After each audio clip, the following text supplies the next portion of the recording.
What's up, New Hope family? Welcome to episode 15 of the show with no name. 15. My name is David. I'm our online campus director. I'm very glad that you've joined us today. With me, as always, Pastor Leo. ¿Cómo está, everyone? Hello, Pastor Leo. And with me, as always, also is you.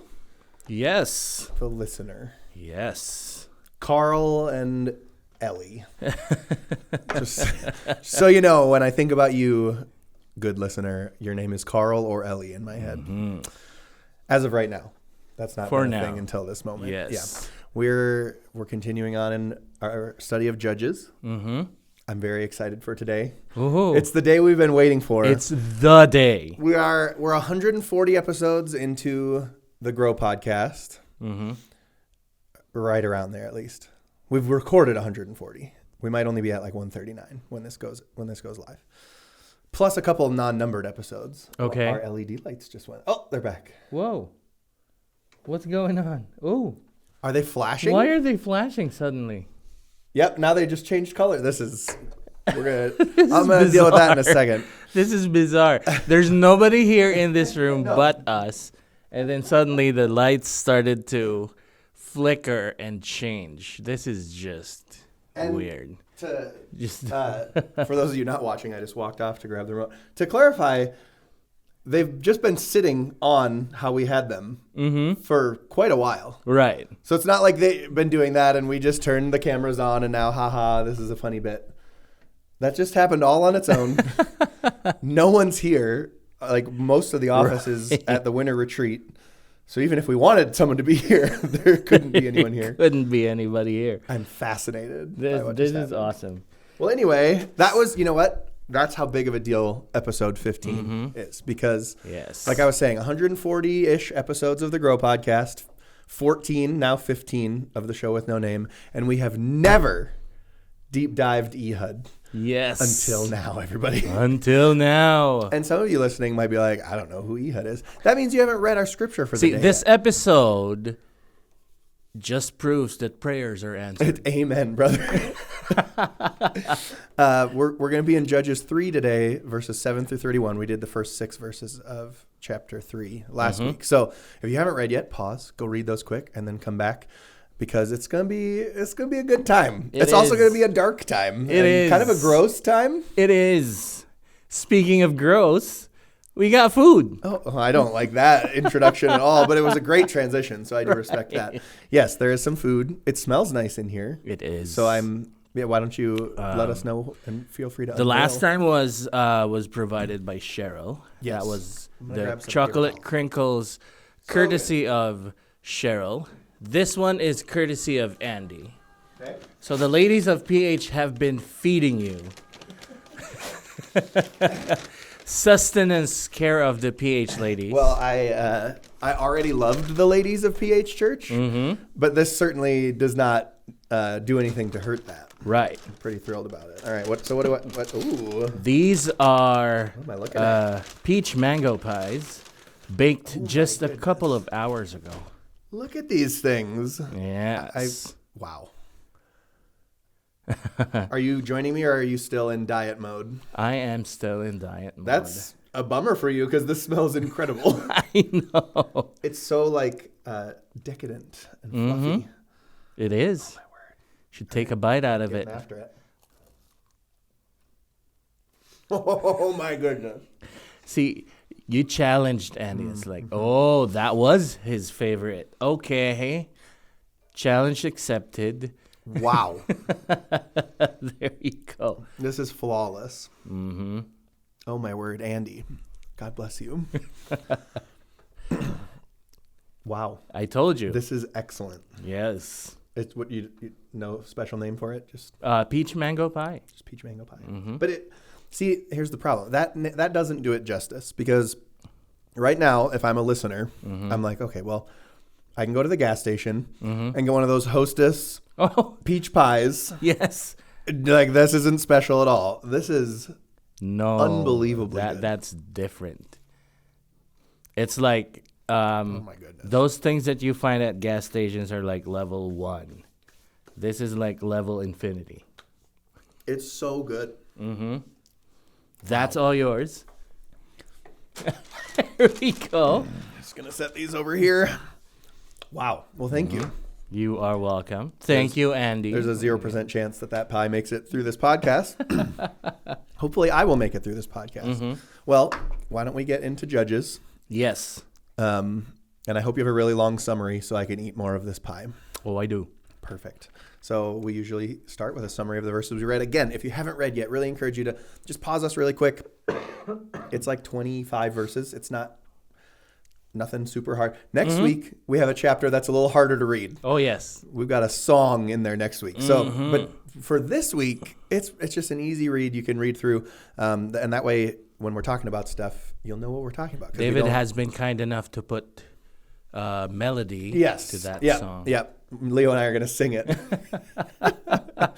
You ever see the bit on SNL? They used to do it on Weekend Update when Fred Armisen was on, and the girl that did the Target Lady bit, I can't remember her name right now, but yeah. And they would come on SNL and like pretend that they knew songs, but they would just make it up off the spot, and the other person was trying to like sing along with them. That's basically what we're going to do. With chapter 5 exactly what we're going to do. But that's next week. Until then, but yeah, pause us, read those verses real quick, because we don't stop and read all those verses on the podcast. So Leo, give us our summary of Judges 3 verses 7 through 31. We learned about 2 judges in this time period, right? Or in these 3. verses. 3 judges. Yes. Oh, you're right. One of them, just kind of a throwaway. Like, what a bummer to be that guy. Like, he also existed. He's more of a PS. Yeah, he is. Yeah. Okay, so in a nutshell, this is the summary. God uses people who might seem unconventional to outsiders to do what? To save his people in order to draw their selfish hearts back to him. That's the summary. Well, it was long enough for me to get one bite of the pie in, so we're okay. All right, let's start from verse 7. Give me 1 second here while I pull my Bible up. I'm on chapter 6, so I got to scroll back right now. Okay. Verse Reading 7. ahead points to you. Thank you. Verse 7, we start with, is it Othniel? Is that how you pronounce it? Othniel, yes. Othniel. He's the first judge we get. But we don't hear about him right away in verse 7. We hear about Israel turning away from God. Yes. Which is going to be a theme of the rest of this book. To say it's a theme is an understatement. Yeah. So what's our lesson here as we, especially because we're going to continue to see this over and over and over throughout the book of Judges. Right. Okay, so 2 lessons from this. Number 1, and it's something we talked about in episode 13. Almost nobody ruins their life because of just one bad decision. It is almost always a process. So we see that here. It's not just they decided one day, you know what, we woke up today and we felt like we want to turn away from God, so we're doing it today. No, it was a process. It was a slow turn, but eventually they turned. That's the first lesson. Second, it's something Jesus tells us in Matthew. You can't serve both God and whatever it is. It's not just money. It's not just money that we're talking about. You can't serve both God and fame. You can't serve both God and fortune, or God and riches, or God and people cards. And baseball cards, right? Or God and basketball cards. God and people pleasing. Anything. Yeah. You can't serve both God and people. God must be first. God must have the priority in our lives. And I know that this is so basic. So many pastors have talked about this so many times. But there is a reason why so many pastors talk about this so many times. And it's because people forget. Yeah. So, yeah. We, just a real quick jump into verse 7. Mm-hmm. So they turn away from God. They start serving the Baals or Baals, depending on how you. I always grew up pronouncing it Baal because they didn't have like the apostrophe in there, like B-A apostrophe A-L. But now usually when I see it, especially from like historian, like non-biblical references, they always call it Baal. And then it also says the Asheroth. I'm curious if you know, and it's okay if you don't. Because I tried to look that up because I was like, I don't know who the Asheroth are. Now, there were 3 goddesses in Canaan. One of them was named Asherah, I believe is how it's pronounced. Asherah and Ashtaroth is something like that. Okay, and then a third one. What some historians say, yeah. Okay. It's for the most part, there are, like, of course, dialects and different ways of saying names. Yeah. So like Baal and Baal. So there is a school of thought where those gods are the same, and there are schools of thought where those are different. I mean, similar gods maybe, but different in a different culture. Took them over.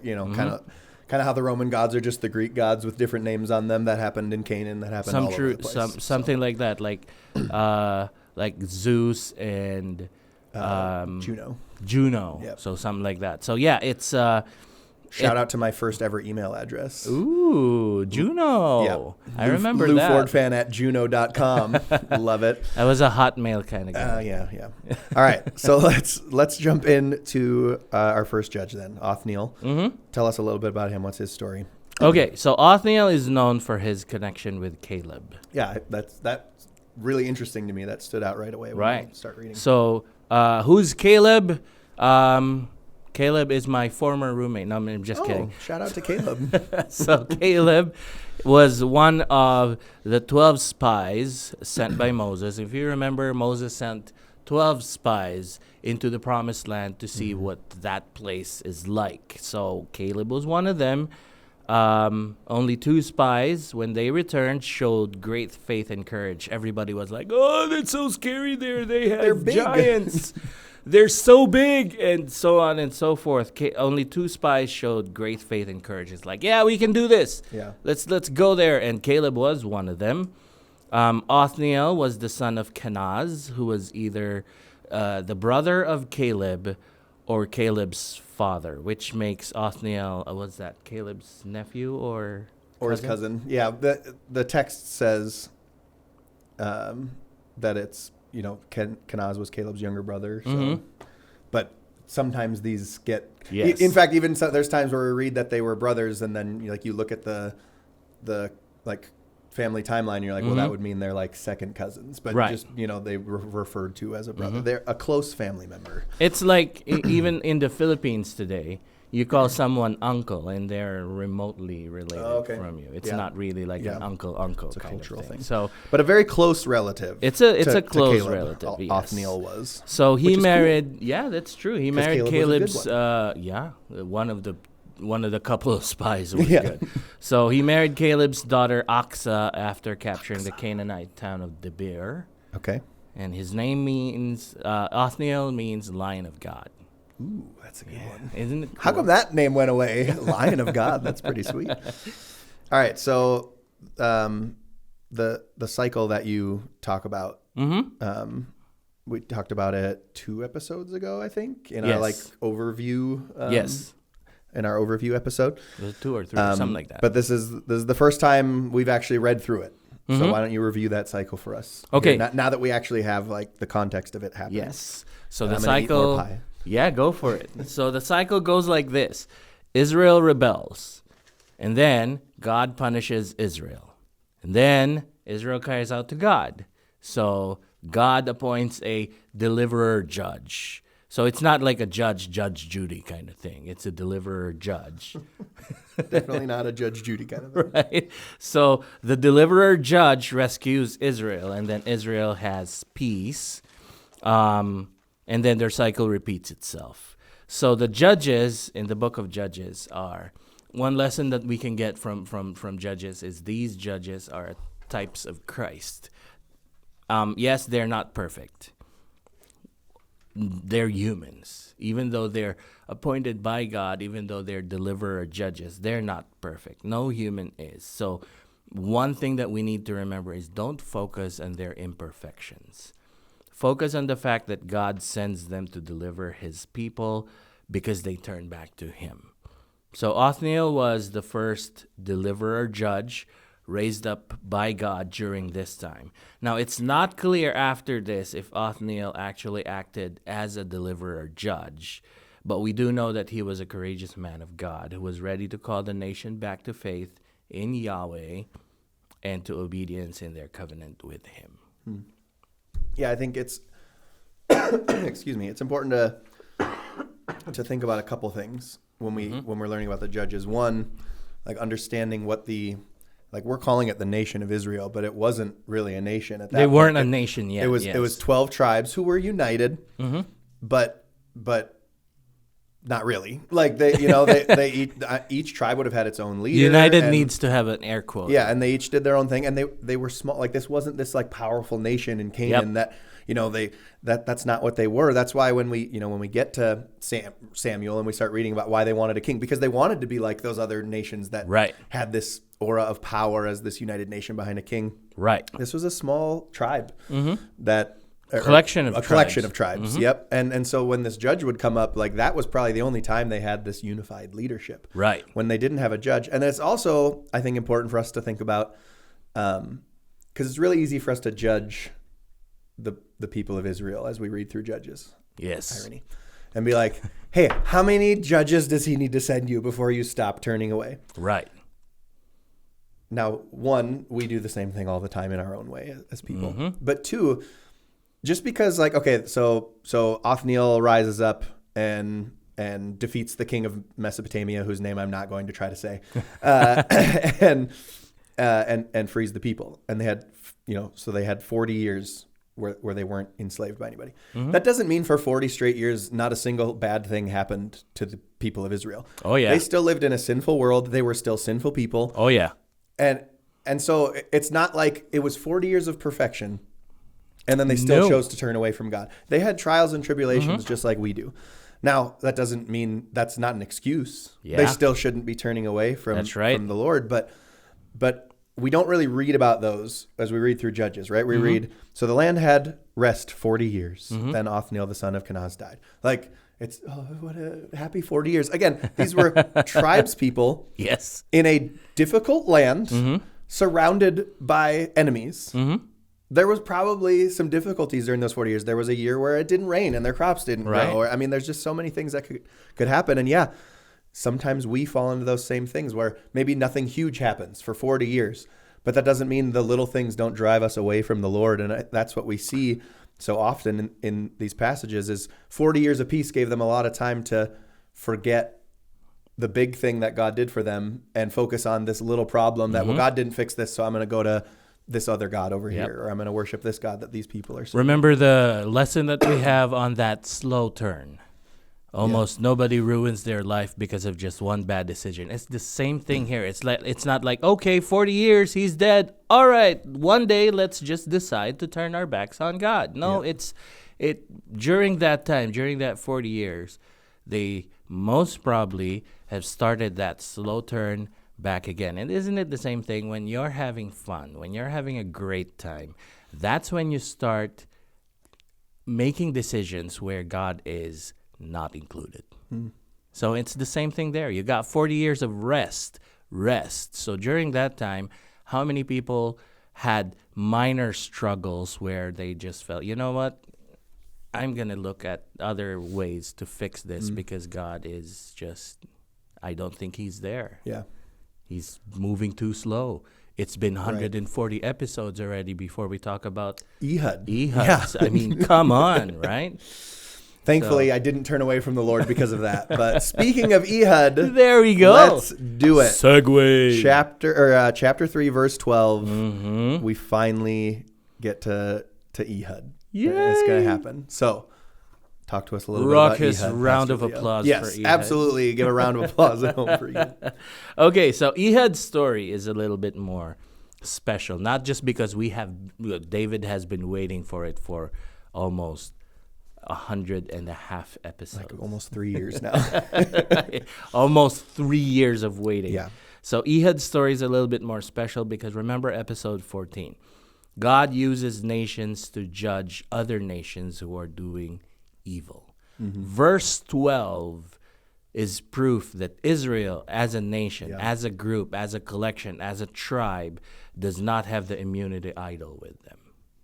So they cannot just say, like, you know what, God can't judge us because we are the chosen people. Nope. The Bible says that God gave Eglon, who is a king of Moab, power over Israel. So it shows us that God is always in control. not the nation, not the people, not the chosen ones. God is always in control. The Bible's description too of Ehud's left-handedness. Left-handed people, that's me. Oh no. Oh no. We're special.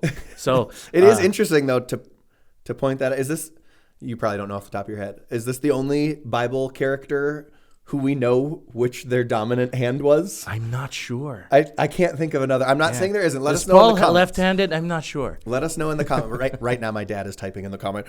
This random person listed in numbers. But love you, Dad. But yeah, I can't think of another person that it tells us that they're right or left-handed. But please continue. Yes, Pastor Leo though is left-handed, for the record. Yes, we do know that.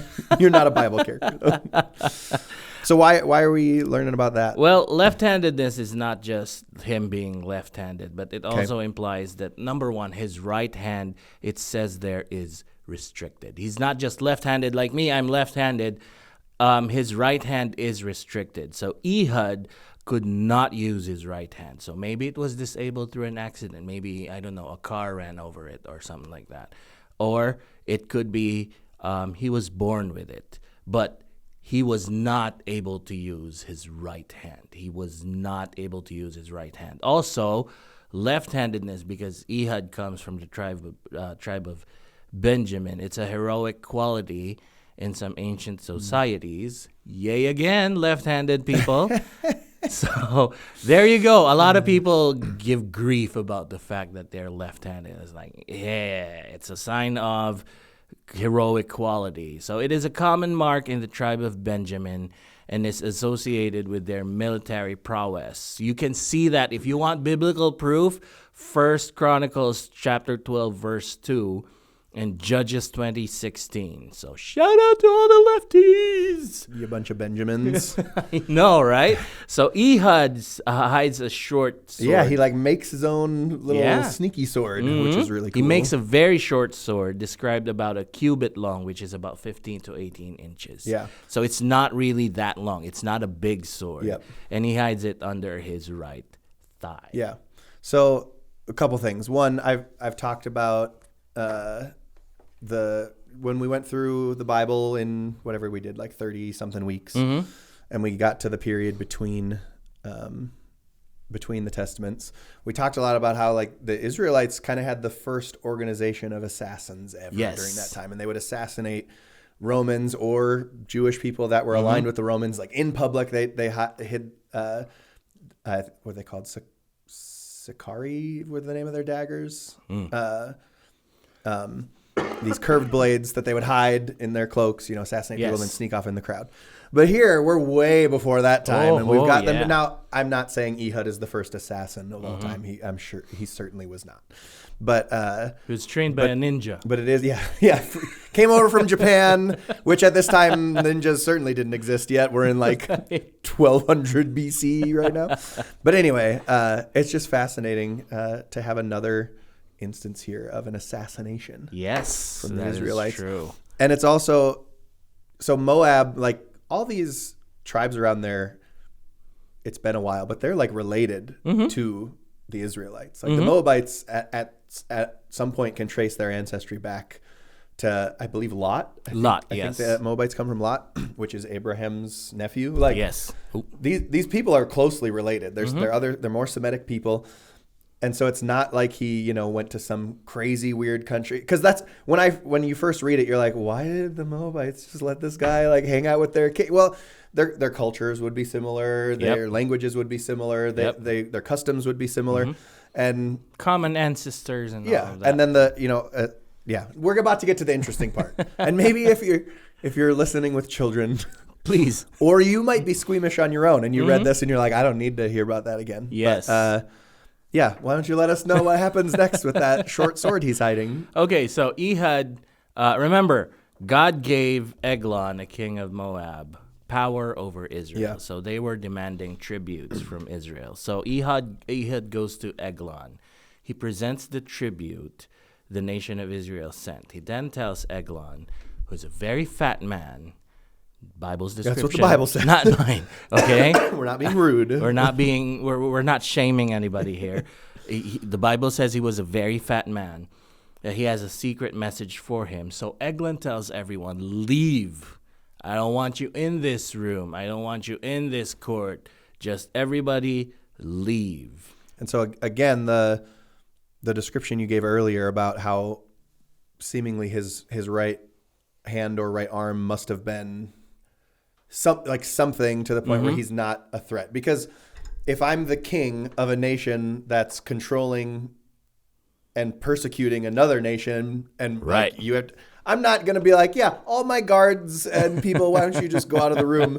And this like leader from this nation that hates me and I are just going to hang out together. Unless I am very confident that this person's not a threat. Yes. And, you would assume probably they, frisked him to some extent. But because he, his right arm was, we're under the assumption that his right arm is restricted, is the word you used. And then he hid the blade on his right leg. So they're like, well, he's not going to be able to go down there and get that because he can't just reach down quick and grab it. So maybe he, somehow he sneaks that thing in. But yeah, you get a little bit more why. What's the king's name again? Eglon. Why he doesn't perceive Ehud as a threat. Yes. So he's okay with everybody. He's not a threat. Look at his arm. Yeah. I mean, seriously. Plus, he's real excited about that secret message. Yep. Just real excited. A secret message. Yeah. Who doesn't like a secret message? That's so true. It's that's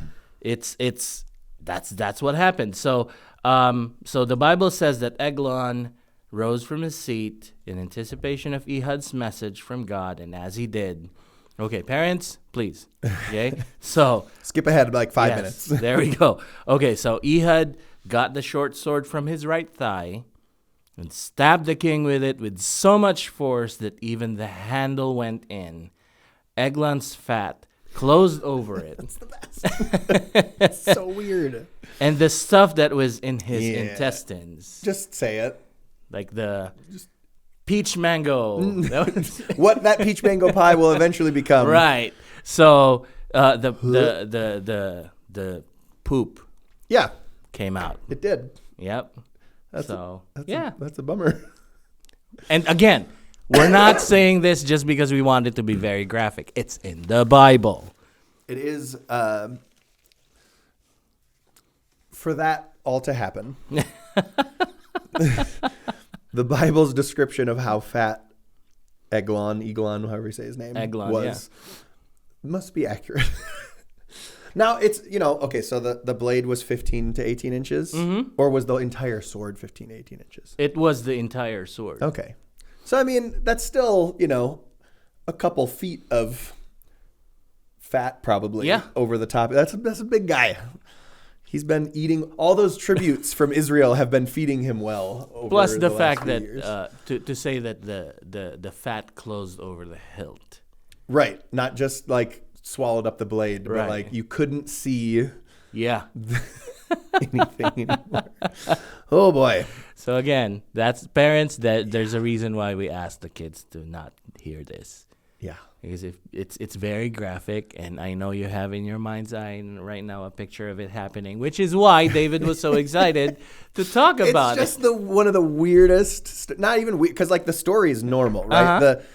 There's a nation that's persecuting Israel, and a judge is raised up to free them. Yeah. But it's so specific about what happened. It's just fascinating. Okay, so here's my take on it. Eglon was... So if you're back on now, maybe pause again, because Leo's going to deep dive his theories. Again, I told you we're going to do a forensic analysis of it. I wasn't kidding. Okay, my take of it is this. Eglon was probably on a raised platform. King and everything is probably on a higher platform. And Ehud, of course, when he got it from his right thigh, he stabbed upward.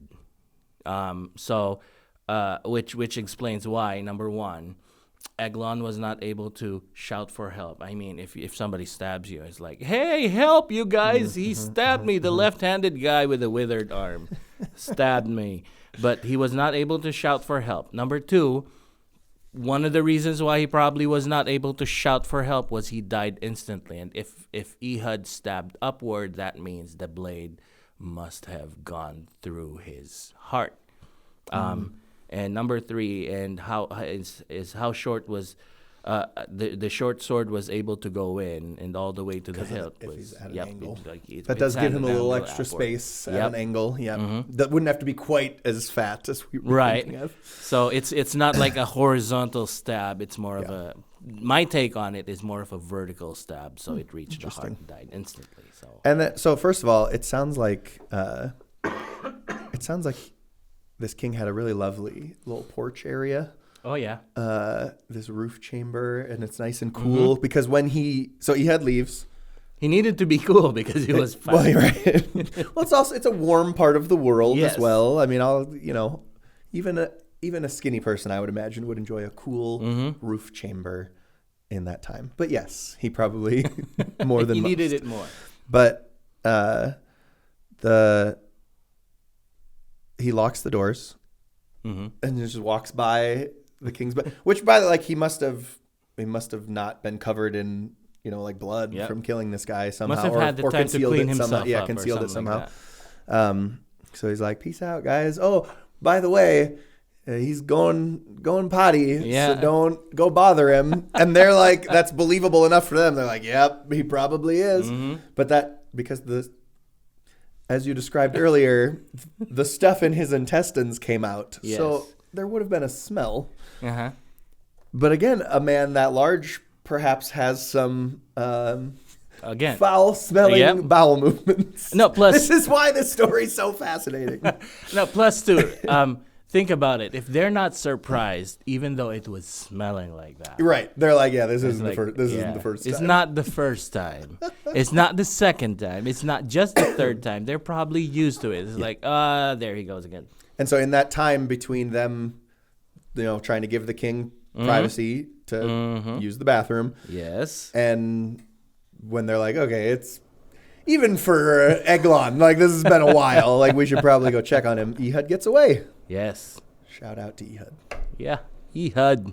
Ehud. Okay, so verse 30 tells us that after all of this, and I'm just reminded right now of how Elvis passed away.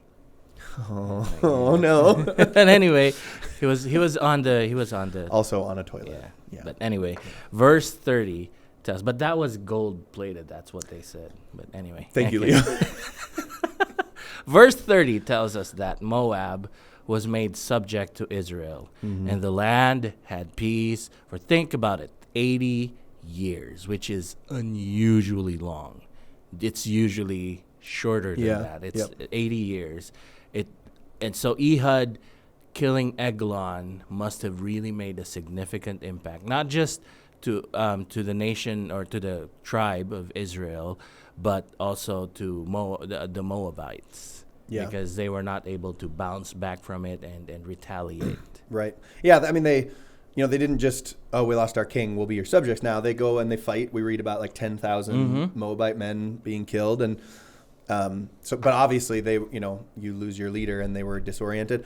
Anytime, especially in the ancient world, but it happens today too. But Yes. anytime in the ancient world, when one of the leaders, so in this case the king, dies or is deposed somehow, there's always a power vacuum. Yes. And like he might have an heir, but there's like 9 other people that are like, "This might be my chance to get Yep. this." And so it was usually a really good time to either fight a war with a nation or try to somehow, cause issues for them. And that's what we see here. The king dies, and the Moabites are no longer able to control the Israelites. And Yep. and then, in fact, the opposite happens, whereas Moab is made subject to Israel. And then, to wrap up, poor Shamgar. So much so that I forgot that we were talking about him today, because he gets so one true. verse. He gets one And verse. to clarify, he does something unbelievable in that one verse. And we're still like, "Yeah, That's so true. Whatever, Shamgar, get out of here." I'm going to read it because there's only one verse. That's so true. After him was Shamgar, the son of Anath, who killed 600 of the Philistines with an ox goad, and he also saved Israel. Yeah. That's it. What am I supposed to learn from that? Okay. Other than that, So some dude was here are really a good few at things that we can learn killing from Shammy Boy. Yeah. Yeah. Shammy Boy was likely a farmer because his only weapon was an ox goad. Now think about it. If you want to Google what an ox goad looks like, do it. But I can just describe it to you. It's a very short pole. It's a short pole with a sharp, pointy end used to prod livestock. That's just it. You use it to stab livestock. It's like, hey, get moving. That's it. That's what an ox goad is. It's used to goad ox. Oh, look at that. Yeah. So you think about this. Think about this. He killed 600 Philistines with a short pole with a pointy end. That's awesome. Pretty impressive. And it's, we talked about it earlier where we were saying, these times of Israel staying with the Lord, so 40 years earlier after Othniel, and then now we're talking 80 years after Ehud. That doesn't mean like there was never any problems, right? And so what we see with the Philistines, we're going to see it in a couple of chapters with the Midianites. Like they would just come and raid the Israelite farms and try to steal their food, and so like. The Philistines were probably just trying to come in and take his stuff. And he was like, no. Cut it out. He stood his ground. He killed 600 Philistines with a short pole with a pointy end. Wrap your minds around that. So what's our lesson? He's like John Wick. That's our lesson. Yes. Don't watch John Wick with your children. Watch John Wick. Okay. But here's the lesson. We don't need extraordinary resources or gifts to be used by God to make a difference. Okay? Think about it. David just had a sling against Goliath. Yeah. I want you to think about something else. The boy just had 5 loaves and 2 fish. The disciples, they were just fishermen. Samson, just a blind man, right? Moses just had a speech impediment. Ehud, no right arm. Can't use his right arm at all. So think about it. God looks at the heart, and that's what we have always been saying. Even before in Romans, God looks at the heart. All we need to do is be faithful with what God has given us. A lot of people just say, you know what?